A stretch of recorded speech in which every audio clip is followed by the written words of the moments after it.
UGC নির্দেশ দিয়েছে 2010 সালে 30 জুন থেকে কেরিয়ার অ্যাডভান্সমেন্ট স্কিম বা ক্যাশ কার্যকর করতে হবে। এমনকি 2006 পয়লা জানুয়ারি থেকে এমফিল বা পিএইচডির ক্ষেত্রে বেতন বৃদ্ধি কার্যকরী হবে।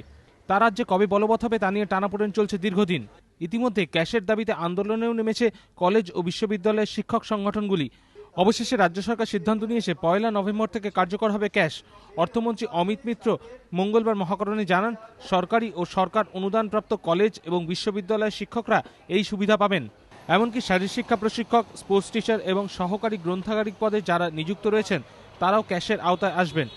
এই সরকার মমতা বন্দ্যোপাধ্যায়ের সঙ্গে আলোচনা করার পরে ঠিক করেছে যে ক্যাশটা তারা রেকগনাইজ করবে এবং এটা যেরকম ইউজিসির রেকমেন্ডেশন আছে, এটি কমিটি হয়েছিল, তার বেসিসে সম্পূর্ণভাবে একই না হতে পারে, কেন আমাদেরও স্টেটের কমিটি ছিল।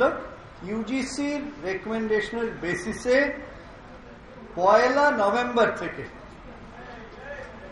এফেক্টিভ হবে ক্যাশ কম্পেনসেশন। যদিও অর্থমন্ত্রীর ঘোষণায় খুশি নয় শিক্ষক সংগঠনগুলি। কলেজ ও বিশ্ববিদ্যালয়ের শিক্ষক সংগঠন ওয়েবকুটা ও অ্যাবুটার বক্তব্য, 1 নভেম্বর থেকে ক্যাশ রাজ্যে কার্যকর হলে বহু শিক্ষক বঞ্চিত হবেন।